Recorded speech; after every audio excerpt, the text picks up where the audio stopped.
Hello, j'espère que vous allez bien. On se retrouve aujourd'hui pour une vidéo un peu particulière puisque c'est la première fois que je filme en face caméra. Et comme vous avez pu voir dans le titre, je suis rentrée en France. Donc dans cette vidéo, je vais vous parler de mon PVT en Corée du Sud. Je vais vous expliquer pourquoi je suis partie là-bas, quels étaient mes buts, mes objectifs, mais je vais également vous expliquer pourquoi j'ai décidé de rentrer en France au bout de 6 mois. Avant de commencer, je tenais juste à faire un petit disclaimer. Le but de cette vidéo n'est absolument pas de faire des généralités sur la Corée du Sud. Je vais juste vous parler de mon expérience personnelle, ce que moi personnellement j'ai vécu. Le but n'est également pas de décourager certaines personnes qui voudraient partir en Corée du Sud, loin de là. J'aime toujours autant la Corée, c'est toujours un pays que j'affectionne tout particulièrement et je conseille à toutes les personnes qui veulent y aller de tenter leur chance. Comme je vous l'ai dit, moi je vais parler de mon expérience personnelle et je vais le faire en toute honnêteté, en toute sincérité. Je pense qu'il y a encore beaucoup trop de personnes qui idéalisent le fait de vivre en Corée du Sud sur le long terme, voire même le fait de travailler en Corée du Sud. Je me dis que peut-être mon témoignage pourra aider certaines personnes à y voir un peu plus clair. Donc déjà, pourquoi la Corée du Sud ?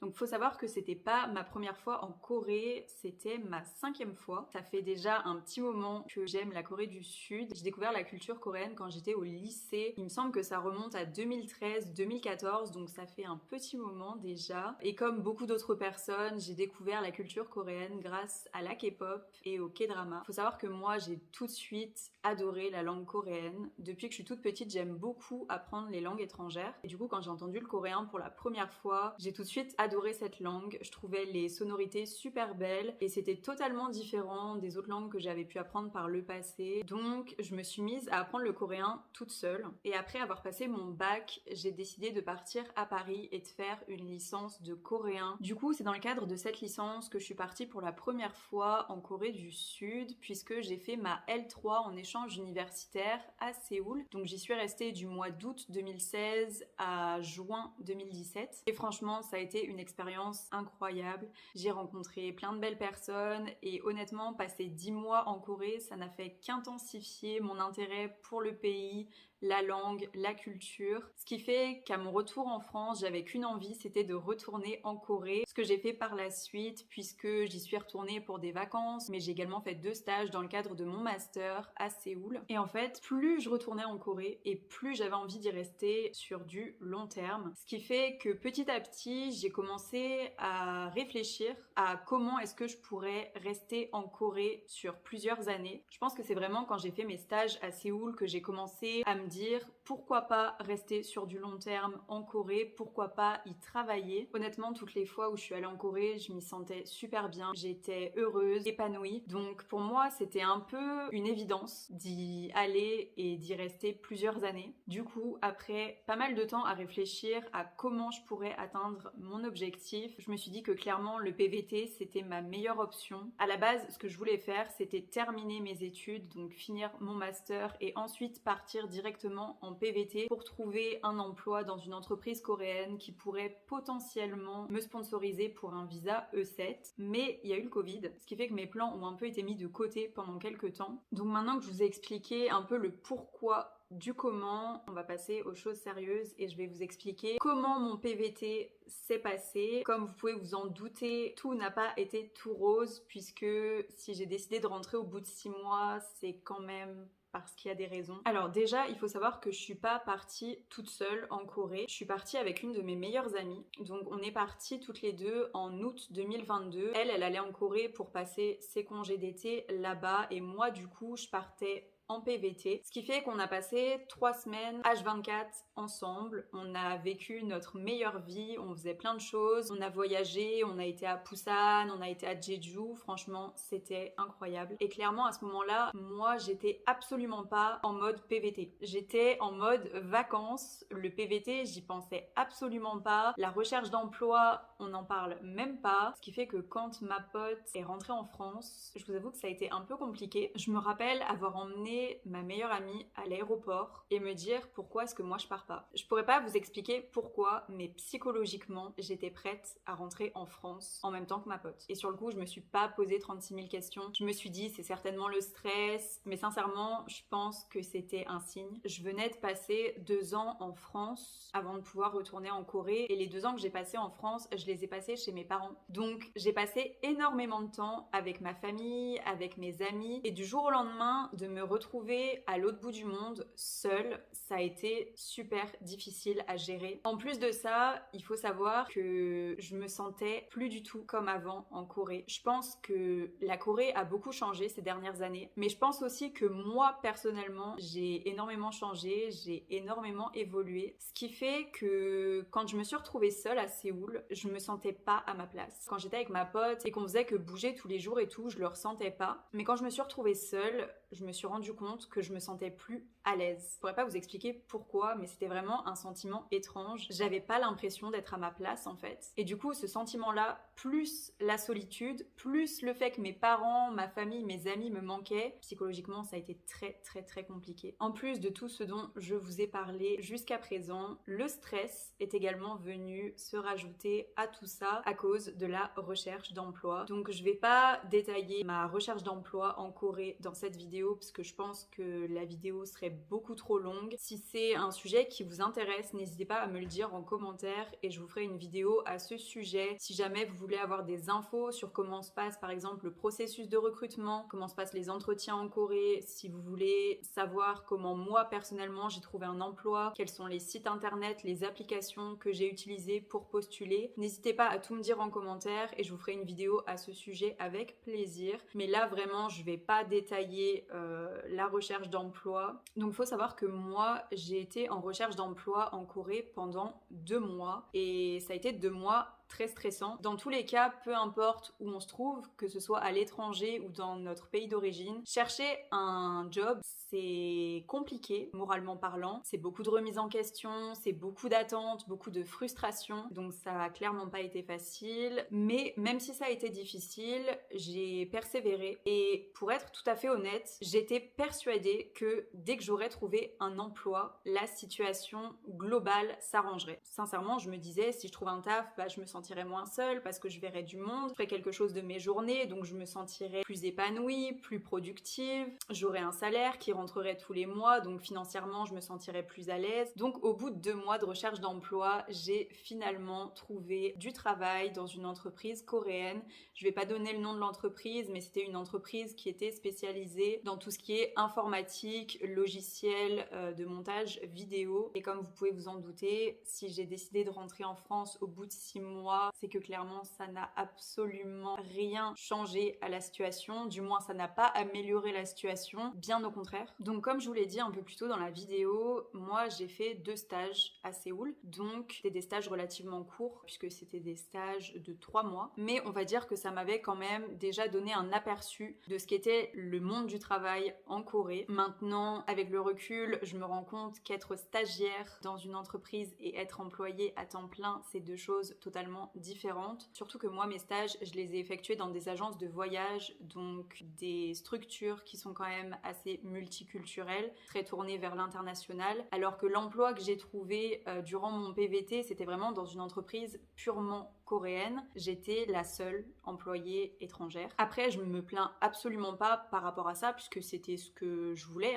Je veux dire, à partir du moment où tu cherches un emploi dans un pays qui n'est pas ton pays d'origine, forcément, tu te prépares psychologiquement à travailler dans des conditions qui sont totalement différentes de celles que tu as pu vivre par le passé. Comme j'avais déjà fait des stages en Corée, on va dire que les grandes lignes, entre guillemets, du monde du travail, je les connaissais un peu. Le fait de faire 40 heures semaine minimum, le fait que la hiérarchie est très importante et très marquée. Donc honnêtement, c'est pas quelque chose qui me faisait peur, puisque je me disais, tu l'as déjà vécu par le passé, donc pourquoi pas le refaire? Normalement, ça devrait aller. Sauf que mes stages, je les ai faits en 2019 et 2020. Donc j'avais pas le même âge, je fatiguais pas de la même façon. Et on va dire que moi, en tant que personne, j'étais pas la même non plus, puisque ces dernières années, j'ai quand même beaucoup changé, que ce soit au niveau de ma personnalité ou même au niveau des choses que je trouve importantes, des choses qui me semblent essentielles aujourd'hui. C'est des choses qui l'étaient peut-être pas forcément il y a quelques années en arrière. Et mine de rien, je pense que ça a vraiment eu un impact sur ce qui s'est passé du coup durant mon PVT. Alors je vais essayer d'organiser mes pensées parce qu'il y a énormément de choses à dire par rapport aux conditions de travail, donc celles dont je vous ai parlé un peu plus tôt. Déjà le fait de faire 40 heures semaine, honnêtement je me rappelais pas que c'était aussi fatigant. 40 heures semaine, c'est énorme. Certes, c'est que 5 heures de plus que ce qu'on fait nous en général en France, mais 40 heures c'est quand même beaucoup. Et en plus du temps passé dans l'entreprise, il y a aussi à rajouter le temps que vous passez dans les transports en commun. Puisque Séoul, c'est une très grande ville et en général, vu que les loyers sont très chers, vous vivez pas forcément à côté de l'entreprise dans laquelle vous travaillez. Moi, personnellement, je vivais près de la station Noryangjin, qui est au sud de la rivière Han, et l'entreprise pour laquelle je travaillais se situait au sud de Gangnam. Donc, en transport en commun, le matin, je mettais 40 minutes et le soir, ça pouvait aller jusqu'à 1h15 puisque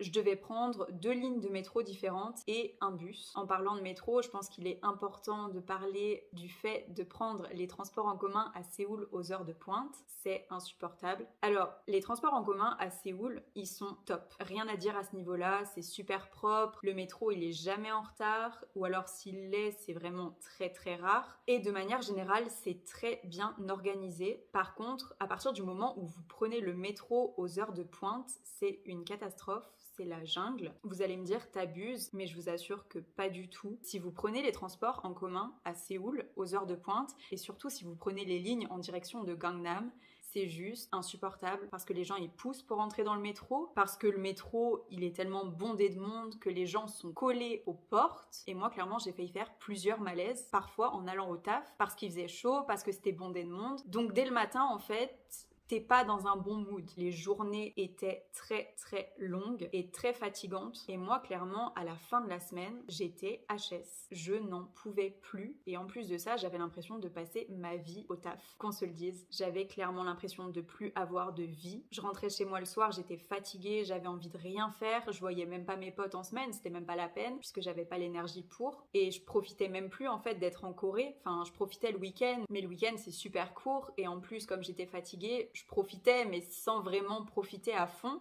Donc je vous avoue que c'était très frustrant comme situation. En plus des nombreuses heures de travail à faire et des transports en commun qui faisaient que j'étais très fatiguée et très stressée au quotidien, il y avait aussi les conditions de travail au sein de l'entreprise qui n'arrangeaient pas les choses. Donc moi, comme je vous l'ai dit, j'étais dans une entreprise purement coréenne. Donc tous les employés étaient coréens et parlaient coréen entre eux. En 2022, ça faisait un peu plus de 8 ans que j'apprenais le coréen et j'ai un niveau qui est intermédiaire, je dirais. Donc je peux communiquer aisément en coréen, je peux avoir une conversation avec un natif sans aucun problème. Maintenant, il y a une réelle différence entre le vocabulaire que vous allez apprendre en cours ou que vous allez apprendre dans les manuels et le vocabulaire qui est utilisé en entreprise. Surtout que moi, je travaillais pour une entreprise qui était dans l'industrie informatique, donc avec du vocabulaire très très spécifique. Quand je suis arrivée dans l'entreprise, je vous assure que j'avais l'impression de découvrir une nouvelle langue. Déjà, de base, quand tu arrives dans une nouvelle entreprise, il te faut un certain temps d'adaptation. Tu découvres les collègues avec qui tu vas être amené à travailler, tu découvres également les logiciels que l'entreprise utilise au quotidien, etc., etc. Donc déjà, je dirais que les premiers jours au sein d'une nouvelle entreprise, ça peut être stressant. Mais en plus, quand c'est une entreprise qui est à l'étranger, une entreprise dans laquelle ils utilisent une langue que tu maîtrises mais pas complètement, ça rajoute une pression supplémentaire qui est pas négligeable. Et je vous avoue que moi, au début, j'avais vraiment l'impression d'être à la ramasse parce que même si je sais parler coréen, il y avait tellement de vocabulaire spécifique qu'il me fallait une plombe pour trouver les choses. Et franchement, c'était frustrant. Et en plus du côté technique, je dirais que ça impactait aussi le côté humain, puisque forcément, pour communiquer avec ses collègues, pour créer des liens, quand c'est dans une langue qui n'est pas ta langue maternelle, c'est un peu plus compliqué. Maintenant qu'on a parlé un peu de tout ce qui est barrière de la langue, etc., je pense qu'il est important de parler de tout ce qui est hiérarchie, puisqu'en Corée c'est super important et pas seulement dans le monde du travail mais dans la vie de tous les jours de manière générale, puisque ça fait partie intégrante de la culture coréenne. Il faut respecter les personnes qui sont plus âgées que nous, qui ont un statut social plus élevé que le nôtre. Et moi franchement j'étais dans une entreprise coréenne dans laquelle la hiérarchie était pas forcément si prononcée que ça. Maintenant c'est pas parce qu'il n'y avait pas de hiérarchie apparente entre guillemets que moi personnellement je ne le ressentais pas. Par exemple au sein de mon équipe, donc moi je faisais partie de l'équipe marketing internationale, j'avais donc mon manager et en fait c'est arrivé plusieurs fois que mon manager me délègue des choses puisque j'étais sa subordonnée. Donc moi personnellement ça me pose aucun problème. Je veux dire, je veux bien aider mes collègues dans les tâches qu'ils ont à faire, s'ils ont un problème ou s'ils ont besoin d'aide, etc., etc. Par contre je pense qu'il y a une limite. C'est arrivé plusieurs fois que mon manager me demande de travailler sur des projets qui étaient très importants, projets pour lesquels à la fin je ne recevais aucun mérite. Je me rappelle qu'une fois il m'a demandé de faire une étude de marché, donc j'avais fait plein de recherches, j'avais fait un dossier très complet, etc., etc. Et quelques jours après que je lui ai rendu cette étude de marché, il a eu une réunion avec son supérieur hiérarchique pour lui présenter l'étude de marché, réunion à laquelle je n'ai pas été conviée. En plus de ça, je vous avoue que l'ambiance au sein de l'entreprise, elle était pas si bonne que ça. Personnellement, je m'entendais absolument pas avec mon manager, ce qui fait que je me sentais pas forcément bien au sein de l'entreprise. En plus, comme j'étais la seule employée étrangère, j'avais pas vraiment quelqu'un à qui je pouvais parler, qui pouvait me comprendre. Donc psychologiquement, ça a été assez compliqué, je dirais. En plus, je vous l'ai pas dit, mais moi, quand j'ai passé mon entretien, j'ai signé pour travailler sur quelque chose de bien précis. Normalement, je devais m'occuper de tout ce qui était marketing digital, création de contenu et gestion des réseaux sociaux pour les pays anglophones. Et au final, j'ai fait tout sauf ça. Ça, c'est quelque chose qui est assez spécifique à la Corée, je dirais, puisque j'avais déjà remarqué ça lorsque j'avais fait mes stages. En Corée, j'ai l'impression que vous n'avez pas de poste spécifique comme on pourrait avoir nous en France. Par exemple, en France, au sein d'une équipe marketing, vous allez avoir une personne qui va être beaucoup plus axée sur tout ce qui est marketing opérationnel, une personne qui va être sur tout ce qui est marketing digital. En Corée, les différents postes que vous avez au sein de l'entreprise et au sein des équipes de manière générale, c'est des postes qui sont attribués de manière hiérarchique en fait. Ce qui différencie les employés au sein d'une entreprise coréenne et au sein d'une équipe, c'est pas nécessairement les missions qu'ils vont avoir à effectuer, mais c'est plutôt leur statut au sein de l'entreprise. Ce qui fait qu'en termes d'organisation, c'est complètement différent de ce que par exemple moi j'avais pu vivre quand j'étais en France, puisqu'en fait tout le monde touche un peu à tout. La charge de travail était quand même très importante et honnêtement ça rajoutait un stress supplémentaire en plus de la barrière de la langue. À un moment donné, la charge de travail était tellement importante que j'avais l'impression d'être noyée et de pas m'en sortir. Donc en résumé, je faisais beaucoup d'heures, je passais énormément de temps dans les transports en commun, j'avais énormément de travail, je me sentais pas forcément à l'aise au sein de mon entreprise et tout ça pour au final faire quelque chose qui ne me plaisait pas. Donc j'ai tenu pendant quelques mois, je me suis dit allez Laetitia, t'es venue ici pour travailler en Corée, mais je vous avoue qu'à un moment donné je pouvais plus, ça faisait trop de choses en fait qui n'allaient pas. Du coup après quelques mois, j'ai décidé de donner ma lettre de démission. Franchement travailler en Corée du Sud c'est très compliqué, les conditions de travail sont quand même difficiles et je suis arrivée à un stade où je me suis dit en fait si c'est pour faire un boulot que t'aimes pas, si c'est pour faire quelque chose dans lequel tu te sens pas épanoui, c'est pas la peine. Donc je me suis dit que le mieux c'était que je quitte l'entreprise dans laquelle j'étais et que j'essaie de trouver un emploi dans une autre entreprise. À ce moment-là, faut savoir que je savais pertinemment que je ne voulais plus rester en Corée sur le long terme. Je pense que comme vous pouvez vous en douter, c'est quelque chose auquel je réfléchissais déjà avant de trouver un emploi sur place. Je me sentais pas forcément à l'aise, je me sentais pas à ma place, je me sentais seule. Mes amis, ma famille en France me manquaient terriblement et je pensais sincèrement que trouver un emploi en Corée m'aiderait à changer les choses. Mais au final, pas du tout. Je me suis rendu compte qu'avec les conditions de travail qu'il y a en Corée, en fait, j'arrivais pas à apprécier le fait d'être en Corée, tout simplement. Et en fait, c'est même arrivé à un stade où le fait de travailler en Corée avait un impact négatif sur la vision que j'avais du pays. Et j'étais même arrivée à un moment donné où je me disais, mais en fait, j'aime pas être ici, je suis pas heureuse, je suis pas épanouie. Même si je savais pertinemment que je voulais plus rester en Corée sur le long terme et que je voulais plus travailler au sein d'une entreprise coréenne sur le long terme, je voulais quand même rester en Corée parce que je me disais, j'ai quand même pris un visa PVT, j'ai pas envie de le gâcher. Donc ce que j'ai fait, c'est que dès que j'ai posé ma lettre de démission, j'ai commencé à postuler à des offres d'emploi pour travailler dans une autre entreprise et c'est à ce moment-là que j'ai été hospitalisée. Alors je vais pas donner les détails parce que c'est personnel, mais tout ce que je peux vous dire, c'est que le stress et la fatigue que j'avais accumulés au fil des 6 mois que j'avais passé en Corée, ça avait réussi en fait à avoir un impact négatif sur ma santé. J'ai été hospitalisée pendant plusieurs jours et honnêtement me retrouver dans un hôpital à l'autre bout du monde, seule, ça m'a fait beaucoup réfléchir. Je me suis rendu compte que pendant les 6 mois que je venais de passer en Corée du Sud, j'avais mis ma santé entre parenthèses, je m'étais absolument pas écoutée, j'avais pas écouté mes envies, mes besoins et tout ça pour un objectif que je voulais atteindre il y a quelques années. Après avoir réfléchi un peu à tout ça, je me suis dit que la meilleure décision que je pouvais prendre, c'était de rentrer en France. Honnêtement, à ce moment-là, j'avais qu'une envie, c'était de voir ma famille, de voir mes amis et juste de prendre du temps pour moi. Même si j'ai vécu des mois très difficiles durant mon PVT, ça a été une expérience qui m'a permis d'apprendre beaucoup de choses et d'en apprendre énormément sur moi-même. Comme je l'ai dit, durant mes 6 mois de PVT en Corée du Sud, je me suis pas écoutée. Je savais que je me sentais plus aussi bien en Corée et que travailler là-bas, c'était pas fait pour moi, mais j'ai continué, j'ai persévéré et tout ça parce que quelques années en arrière, je m'étais dit, je vais faire ça, c'est ce que je veux. Maintenant que je suis rentrée en France, je peux vous dire avec certitude que rentrer, c'était la meilleure décision que je pouvais prendre. J'aime toujours autant la Corée du Sud, mais clairement, je ne veux plus y travailler, je ne veux plus y vivre sur le long terme. Maintenant, si vous avez envie d'aller en Corée du Sud, que ce soit pour un voyage, que ce soit pour des études, ou même si vous avez envie d'essayer de trouver un emploi là-bas, faites-le vraiment. On est tous différents, on a tous des envies, des besoins différents. C'est pas parce que ça l'a pas fait pour moi que ça ne le fera pas pour vous. Moi, maintenant, je sais que travailler en Corée, c'est plus quelque chose qui me fait rêver, c'est plus quelque chose qui me permettrait d'être épanouie dans ma vie de tous les jours, c'est plus quelque chose dont j'ai envie. Donc si je retourne en Corée, ce sera pour des vacances et rien d'autre. Du coup, je vais arrêter cette vidéo ici parce que je pense qu'elle est déjà très longue. Je suis désolée si par moments j'étais pas très claire ou si c'était un peu brouillon. J'avais organisé mes idées, mais je vous avoue qu'il y a tellement de choses à dire que c'est un peu compliqué. En tout cas, j'espère quand même que la vidéo d'aujourd'hui vous aura plu. Si c'est le cas, n'hésitez pas à liker, commenter ou même vous abonner à la chaîne, ça me ferait super plaisir. Je vous dis à très vite pour une prochaine vidéo. Ciao!